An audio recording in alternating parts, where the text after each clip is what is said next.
buckle up. It's a deep hole, bro. It's a deep hole. But we got here very purposefully. They have to isolate us. They have to make us all not care about anything outside of ourselves. Because when you're miserable and lonely and sad and you only care about yourself, why would you put any effort into defending a nation or a country or a street or a town? So what they try and do is they isolate you, because divided we fall and united we're much harder to fight. So they try and break us down along lines, the obvious ones, political affiliation and race and religion, all these things. Of course, these are the obvious ones. But then the true psyop is when they stop a man being able to truly be in love with a woman, or a woman truly being in love with a man. So the family's broken. Yeah. So they do this on purpose again by feminizing the men and masculinizing the women. So men and women can't even be together in a happy relationship anymore. Yeah. And then everything is completely, utterly fucked. And you end up miserable and depressed, especially men. Men are a lot more unhappy than women, because women can find temporary pleasures much easier than a man. If you're a man and you're pissed off with life, how can you really make your life better? You're Joe Schmo. You're Mr. Average. How do you instantly improve your life? You can't, right? If you're a chick and you're miserable and you're mid, you just go to the club.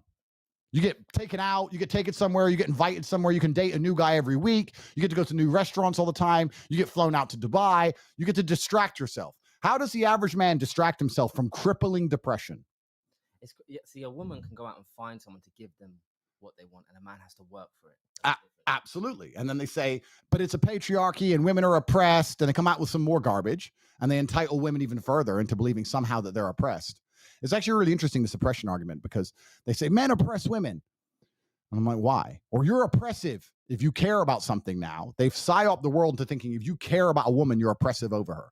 If I say to a woman, I love you and I want you to be safe, you shouldn't be out at night, I'm a bad person. You look like a hoe. Yeah, I'm oppressing her.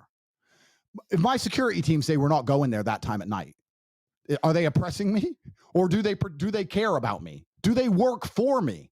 Me trying my best to keep a woman safe is me working for her. It's me putting in effort to make sure she has a better life. That's me caring. How is that oppression? Now they're going to try and convince you that caring is oppression. In the modern world, in the Matrix mind, they want you to have a relationship with a girl, and she's allowed to do whatever she wants. She can go partying with other dudes. She can go out and she can drink. She can walk alone at night. She can do all this stupid shit. She can tell you she doesn't want to listen to you because you're oppressive, but you still have to pay for everything for her and constantly entertain her all of the time. Otherwise, you're a bad person. And they want you to sign up to these relationships. And when you end up miserable, they have what they want. A lot of people don't understand that happiness and smiling is also how you resist the matrix. You resist the matrix by just being a happy, contented individual. Because when you wake up and go, no, I am not as depressed as you want me to be. Because when you're depressed, you're not going to fight for anything. If you're depressed sitting in your room and COVID comes, you're like, whatever, I don't go out anyway. If you're a happy person living a good life, you're like, nah, you can't lock me up. No, I want to do something. So it's all done on purpose. That's another reason they push this idea of depression. My biggest ever internet attack at the beginning of my internet fame was when I said depression wasn't real. The Matrix got mad. Yes, it is. Yes, it is. Everyone's depressed. I'm not. So why do I want to listen to you? Why do they want people to be depressed? Why do they want you to be broke? Why do they not teach you anything important ever? Why do they want you to be miserable? Why do they not want you to have a happy relationship with a woman? Why do they not want you to care about your own family? Why, if you wake up and say, my mom's worked too long, I'm going to try and get rich so I can pay for her to retire, will they call you a bad person? That's literally happened to some students in the real world. They're going to attack you for it.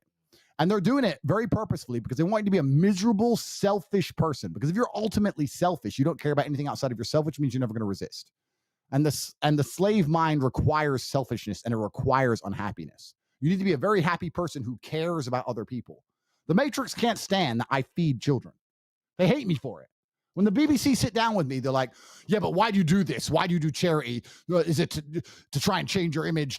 Bro, I'm feeding kids. Why are you crying? Why are you mad? Why do you care? Why does that offend you? It offends you because if you're a good person doing good things, it makes me smile. It makes them smile.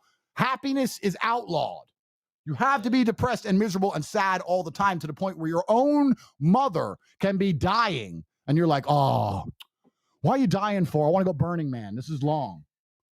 That's what they want. That's the end state they desire from you. Absolute and utter selfishness. You have to care about other people. Caring about other people and being happy is how you resist the Matrix. So when did you film the video? That's not me. Tristan.